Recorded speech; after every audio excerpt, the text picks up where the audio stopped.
In this video, I'm just going to briefly discuss, why religion is basically, immoral and primitive. First off, we all know religion is basically an appeal to emotion.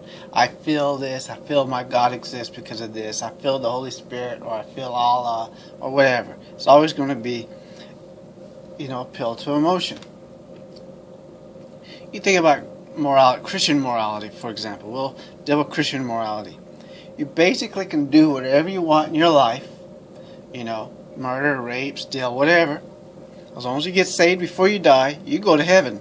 Whereas another person who can be helping people live their lives, just helping others, and just being a generally good, loving person will go to hell. It's all based on simply belief, not what you do. Of course, Christians think that's moral somehow. Hey, I got saved because your works can't save you.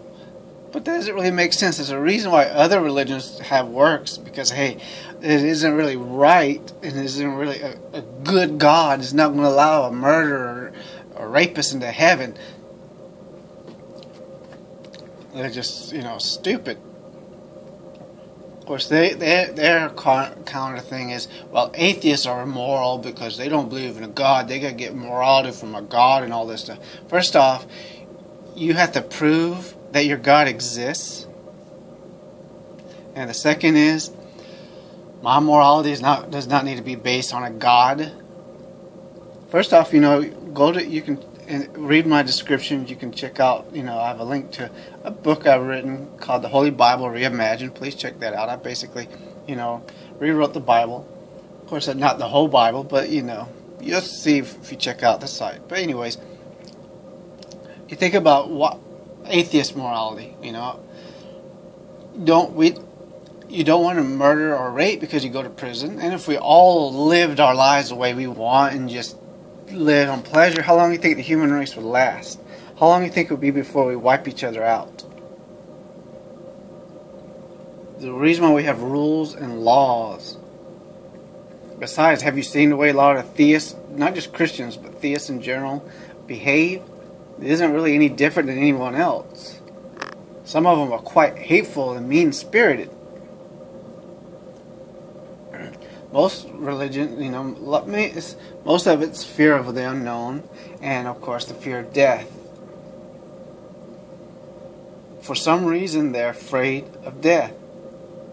So they tell themselves, well, it gets better after you're dead and all this stuff. I already made so many videos based on this stuff, and there's so many videos, so I don't need to rehash everything. But it's basically, well, after you die, you go to heaven, you have an eternity serving God. Why don't you want that? Because it doesn't exist. You can't prove it.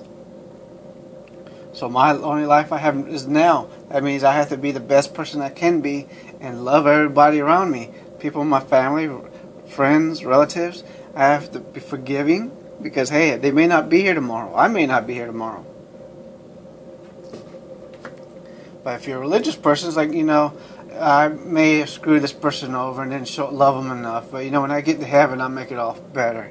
Well, no, you're not going to make it all better. I hate to tell you that. And then, of course, it's the unknown. What does causing thunder? Why? Think about it, though. The primitives, they get an understanding of certain reasons why you die. House falls on you, you get eaten by an animal and stuff like that. Things like that they can understand. But storms, they come out of nowhere. Diseases, all of a sudden you just struck down with a disease. Well, how do you explain a disease if you don't have an understanding of modern science or the weather patterns? You'd have to invent a god. So they invent their gods. I'm not saying that's the main reason or the only reason, but you invent these gods to explain diseases and weathers, and of course, to explain death. Unfortunately, these people only get their answers from their holy books, so they don't grow mentally. Have you discussed anything of intellectual value with some of these theists? I'm not talking about all theists. I'm talking about especially the more fundamental ones. Good luck. Well, feel free to like, subscribe, feel free to watch any of my other videos, and please check out the description and check out my ebook, The Holy Bible Reimagined. Thanks.